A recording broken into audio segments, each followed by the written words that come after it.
Today on CityCast Madison. We got something to brag about, y'all. Madison City Flag got the highest ranking, an A+ for its design in a nationwide survey of city flags. The North American Vexillological Association says Madison's flag is one of 25 best in the nation. We tracked down Ted Kay, a voting member and an authority on flag design, to tell us just why this is a big deal. It's Monday, February 27th. I'm Bianca Martin, and here's what Madison's talking about.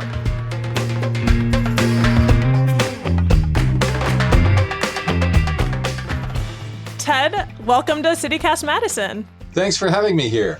So, what landed Madison's flag with an A+, the highest possible rating?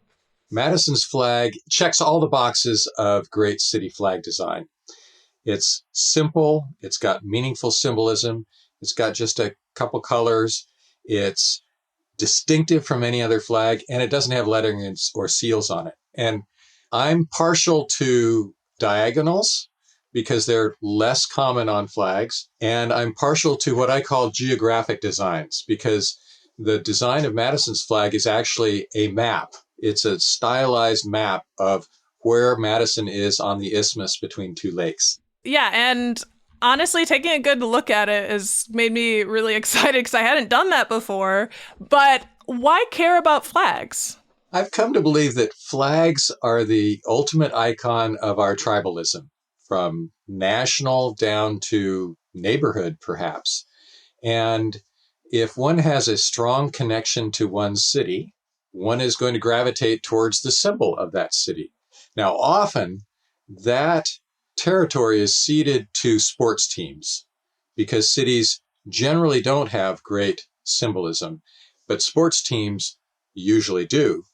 But when cities have great flags, people will gravitate towards those flags as ways to show that they belong to that city. That makes sense. And you'd mentioned some of the principles of strong flag design, that they should be simple, they should have meaningful symbolism, basic colors, just a few, no lettering or seals, and they should be distinctive. And I'm curious, according to who made these principles? Because you're really the foremost expert on this topic. I just want to know, are those principles just intuitive? The principles come from a book that I compiled, really a booklet called Good Flag, Bad Flag. It's 16 pages, and it summarizes the thinking of about 20 people who had written on flag design. What's happened, though, is after the publication of this book, I've had people who are in the design world, the general design world, say, well, those are just basic principles of design. Right, that's what I was thinking. Which was a great affirmation. Absolutely. I feel like negative space is often undervalued. Correct. And to take your idea one step further, negative space or just blank space is not necessarily a bad thing. You think about some of the greatest national flags. Take Japan, for example. There's only two colors on it. There's a solid circle and a background, and that's it. And that is still a very successful flag. Many people who get involved in flag design who haven't studied or understood what makes a great flag design try to create a pretty picture. They try to create something in the rectangle that's got too much going on in it. It's too cute. And those flags that resist that temptation and get to just basic ideas end up being the best design flags. And Madison, I believe, is one of those. Yeah, and I wanted to note Madison's flag was redesigned in 2018 because the original design, which is very similar to the one we have today, but it featured the sun symbol sacred to the Zia Pueblo people, which is, in New Mexico. And New Mexico's flag, I just have to say, is so good.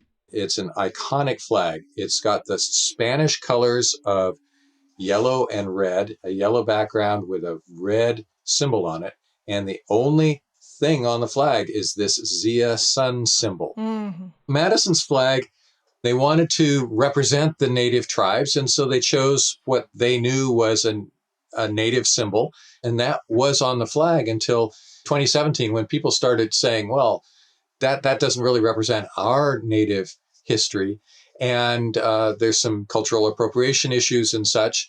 And very quickly, your local newspaper ran a contest to redesign the flag, but the redesign was, I think, one of the best changes, one of the best upgrades to a city flag that I've ever seen, because the redesign simply removed the Zia sun symbol and placed a dot, a circle, in the middle of that same pointy cross that turned it into the aerial silhouette of the state capitol in the middle of the isthmus. And it's a wonderful, it's sort of like having a tattoo where you cross out the old girlfriend's name by adding, a different letter to it. The same idea on this flag, and at a distance, you can't tell those designs apart. It's very similar and continues to be one of the best city flags. In stark opposite, Wisconsin's flag is not so simple. In fact, it kind of goes against a lot of the principles of what makes strong flag design, right? Looking at state flags, you might have noticed that about half of them were blue flags with a seal in the middle of them. And there are historical reasons for that. Many of them came from militia or regimental flags in the last half of the 19th century or the early part of the 20th century. But those flags don't distinguish the state from other state flags. In fact, at a distance, you just can't make out whose flag is whose among those seals on bed sheets, as we call them, SOB flags. Now, Wisconsin solved it, of course. They wrote the name Wisconsin on it. Yes, that does help. Can you imagine a national flag that said France on it? I guess maybe it doesn't help. It helps in one way, but makes it's kind of silly. We would laugh at a nation that put the name of the country on it. Why don't we laugh at state flags? Well, one of the reasons is so many of them do it because so many of them need to do that so that you can see whose flag it really is. But I like to say, if you have to write the name of your place on your flag, your symbolism has failed. Mm-hmm. Kind of like a joke. If you have to explain it, it's... I think that's a very good analogy. And lettering doesn't belong on flags for a couple of reasons. One, you can't see it at a distance very well. Two, it's very difficult to construct. I mean, you have to sew all those letters. And three, if you print the flag, it's going to say the word backwards. I won't make fun of Wisconsin, but Montana's on the back, it says Anatnom. And Kansas says Sasnak. Yeah. Well, also, if it's whipping in the wind, it's could say anything. That's correct. And if you sew it so it reads correctly on both sides, it makes it a heavier flag, which means it doesn't fly as well, and it's more expensive. And so there are practical considerations and design considerations. The design considerations are that flags are graphic symbols, not verbal symbols. Flags use images and symbols to represent their place, not the words. And Wisconsin gave up on that and said, we've got to write the name on the flag. Now, Minnesota is starting an effort to change the state flag for some other reasons, but there may be some momentum for updating state flags. Utah is just about over the finish line with a new state flag. Mississippi changed its flag a couple of years ago. Georgia changed its flag 20 years ago. Both of those were to take the Confederate battle flag off the flag. Sure. Massachusetts may well have a new flag also because it's working on changing its seal right now.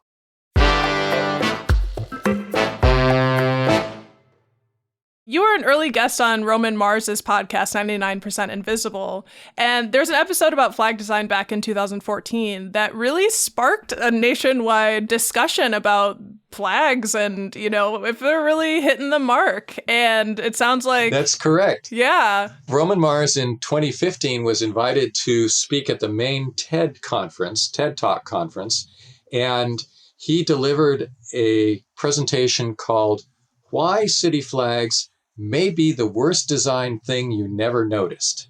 Yep. And it's been seen 7 million times. And at the end of it, he calls on people to find out what their city flags are, find out if they're good designs. If they still like them, even if they're poor designs, fly them, he says. But if you don't like them, if you think the flag can be improved, start a movement to change them. And that has launched a wave of city flag design and redesign across the country. Our organization, NAVA, just completed a survey asking our members and the public to rate the design qualities of 312 new American city flags, flags that had been adopted since Roman Mars did his TED Talk. Okay. And we've just published that on our website. And that's the survey in which Madison's flag was rated near the top. It's an honor, and the more, I'm hearing about it, it earned that. It looks fantastic. And now I hope to see them, because I'm thinking about, Chicago's flag. I've lived there, and it's everywhere. It's really everywhere, like in businesses, and, you can see it everywhere. And Madison's flag is so attractive. Like maybe folks, if they haven't already thought about the flag or, hear this background, they might think, maybe I'll put up my Madison flag and wave it proud. I think Madison can aspire to the same kind of embrace of its flag that Chicago has. There's some very important reasons why Chicago's flag is ubiquitous, and those can map onto Madison as well. First, it's a great design. People really like that design. The second is the city of Chicago has required that the flag fly on all municipal buildings. And I believe that there is or was an effort to have a similar ordinance in Madison. And that ceded the territory with a whole lot of city flags. The third, and this is, I think, the most important, is that the flag represents all of Madison. It represents the people, the institutions, the built environment, the entire city, not just the government of Madison. So many city flags have a city seal on them or the logo of the city government. And those flags actually represent the city government. Why would you fly the flag of the city government on your house? But if the flag represents the entire city, if you perceive the flag as representing your tribe, your city, you're more likely to fly it. In fact, one of the best tests I can think of for civic embrace of a city flag is when we start seeing it show up as a tattoo. You are reading my mind, Ted. You are reading my mind. I was literally going there next, and it wasn't in my notes. Well, I don't quite expect that what your mind was saying was you were going to go out to get a tattoo. No. But there may well be people who will get or have gotten Madison flag tattoos. Yes. Certainly Chicago's flag, Washington, D.C.'s flag, those flags that are so embedded in the civic identity of their places become tattoos. The terrible flag design, you're not going to put a terrible flag design on your body as a tattoo. Right. And now that I'm thinking about it, the Madison flag is pretty dope. And I think that I've heard, according to producer here, that they are around, the flag tattoos. Oh, that's great to hear. While I have you, I feel like I would be remiss to not ask you, what if we wanted to make a flag for CityCast Madison? I know you're just meeting us, but maybe what are the first steps? How would we start doing that? The first question I always ask anyone who wants to design a flag is, how are you going to use it? Are you going to fly it on a flagpole somewhere? Are you simply going to have a sticker that goes on your laptop? Are you only going to have it as a web icon? Those questions will lead to what form the flag is going to be. If you're going to fly it on a flagpole and people need to see it from a distance while it's flapping on a piece of fabric on both sides, that's going to lead you to the design principles that are articulated in Good Flag, Bad Flag. Got it. If you're going to use it simply as a sticker on a laptop or an icon on a web page, then that's more logo design. and you look to that. We want them to be on bikes everywhere. We're going to be installing flagpoles at each of our homes. Then probably the most important advice is don't try to make a pretty picture, and understand that all you're doing is creating some kind of icon or logo that people will recognize as you. You don't have to put everything on the flag. I like to point out that there are more kinds of trees in Canada than maple trees. But Canada has just decided we're going to use the maple leaf as our image. And when you learn that that's our image, you can recognize that and you can remember that that flag represents Canada. The same thing with any institution or place. Just choose something that people will remember is yours. It doesn't have to do everything for you. Ted, you've given us some good tools and good insights about what makes a good flag and why Madison's got the top rating. Thank you so much for taking the time to join us on CityCast Madison. It's been fun to be with you, Bianca. That was Ted Kaye, Secretary of the North American Vexillological Association, the largest organization of flag enthusiasts and scholars in the world. Check out our show notes if you want to learn more or see the other top-ranked city flags.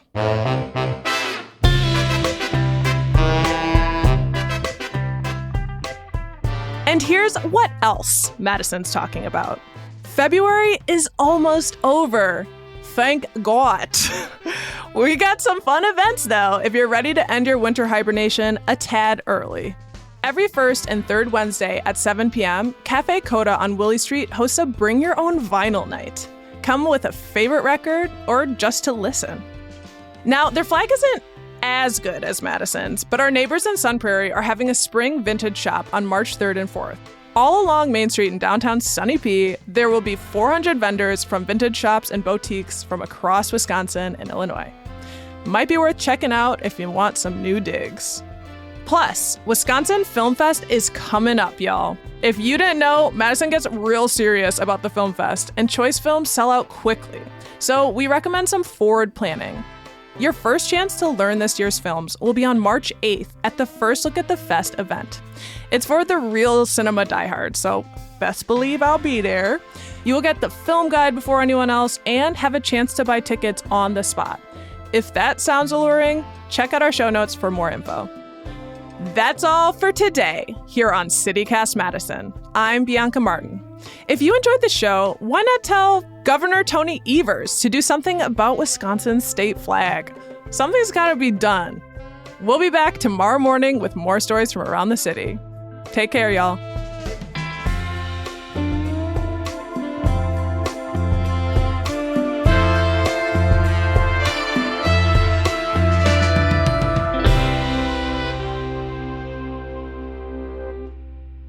I feel like I'm hopping all over the place.